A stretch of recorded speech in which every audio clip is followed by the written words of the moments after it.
एक तरफ डांस कर रहे हैं, एक विवाह का दृश्य देखा, कलेजे में रखा उस दिन का दास के। सुबह पहले दिन वो नाच रहे थे, डीजे बजा रहे थे, छोरे का लड़के का ब्याह था। अगले दिन बारात गई, दुर्घटना होगी, दुल्हा भी मारा गया और दुल्हे की कार में खासकर वह बैठा करें जो विशेष वीआईपी गेस्ट होते हैं, यानी बहनों के बटेऊ, वो भी साथ मर गए। 2-3 बहन विधवा होगी और आप मारा गया। अब डांस करके दिखाओ जो पहले दिन नाच रहे थे इसी गंदे लोक में, और हम क्या कर रहे हैं? यहाँ तो रो रो का टाइम पास करना चाहिए अपने मालिक को 100 याद करके और भक्ति करके वहां नाचिए कूदियो। कोई मृत्यु नहीं हो, ना कोई विकार है, ना अभाव किसी वस्तु का।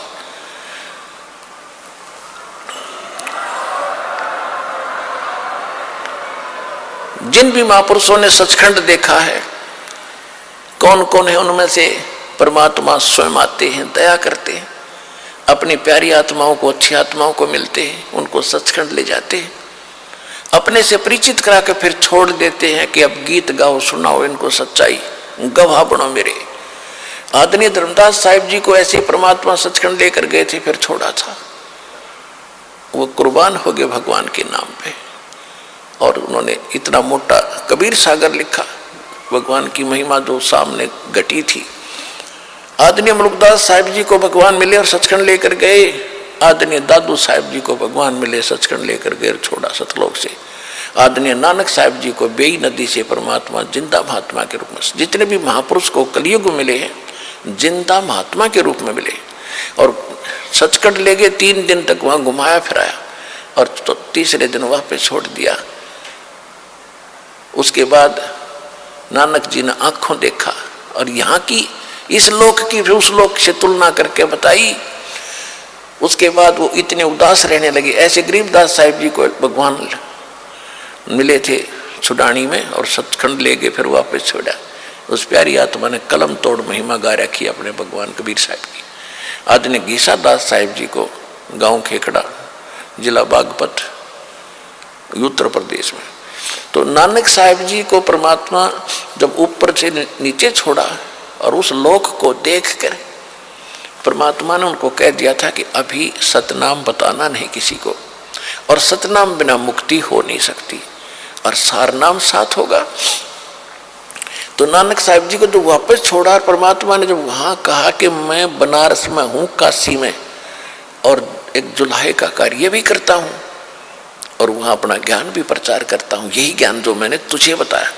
तो नानक साहिब जी जब वापस आए तीसरे दिन, पहले तो उनको मृत मान लिया था कि दरिया में डूब गए, नाते में डुबकी लगाए थे, बाहर नहीं आए, सारा खोज लिया था, जाल लगा दिए थे। तीसरे दिन जो वापस प्रकट हुए, खुशी का ठिकाना नहीं। लेकिन नौकरी करते थे एक नवाब के वहाँ सुल्तानपुर शहर में, वह नौकरी भी छोड़ दी, और ये प्राप्त करने के लिए कि ऐसा ज्ञान जो मुझे बताया गया है ये पृथ्वी पर कहाँ है। अगर पृथ्वी पर यह ज्ञान है तो महात्मा या परमात्मा रूप में वही पाओगा। तो पहली उदासी यानी संसार से विमुख होकर के पहली उदासी नानक साहिब जी ने बनारस की करी थी, काशी की। रास्ते में जहाँ भी साधु संत मिले उनसे चर्चा की, उनके पास वो ज्ञान था ही नहीं, फिर आगे चलते गए। तो बनारस में जाके जब रामानंद जी का बहुत बोलबाला था, कबीर साहब तो एक जुलाही रूप में घर में रहते थे, कुटिया में अपना कपड़ा बुनते थे, लेकिन रामानंद जी का बड़ा बोलबाला हो रहा था। तो रामानंद जी से मिले जाके नानक साहिब जी जो सिख धर्म के प्रवर्तक है। तो नानक जी साहिब जी ने जाते ही रामानंद जी से यही प्रश्न किया कि ब्रह्मा विष्णु महेश की क्या स्थिति है, इनके माता पिता भी हैं क्या नहीं। तो रामानंद जी ने बताया कि हे प्यारी आत्मा, पहले तो मुझे भी भ्रम था कि इनके कोई माता पिता नहीं, लेकिन परमात्मा प्रगट हैं आज इस बनारस में, काशी में, और मुझे सचखंड लेकर गए थे, मुझे वापस छोड़ा है। उसके बाद मैंने सारे ब्रह्मांडों को मेरे को दिखाया है, ब्रह्मा विष्णु महेश से परिचित करवाया है।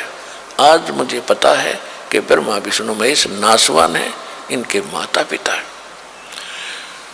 तो नानक साहिब जी फिर बड़े खुश हुए कि बनगी बात, यहाँ मिलेगा वो भगवान।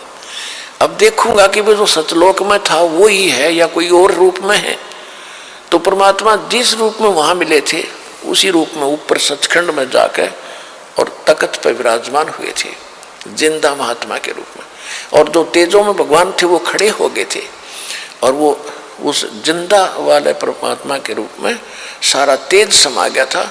और वो अकेले ब्रह्मांड के असंग ब्रह्मांड के मालिक के रूप में सिंहासन पर वही जिंदा महात्मा जो नीचे से ऊपर गए थे उसी रूप में नो के नो विराजमान थे।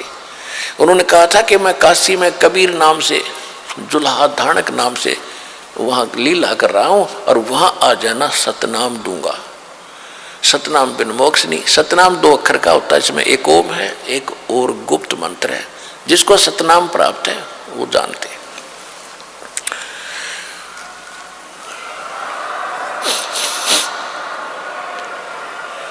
अब नानक साहब जी के तरफ लग रही थी कि वो गुरु मिले और पूरे गुरु बिना सतनाम काम नहीं करे।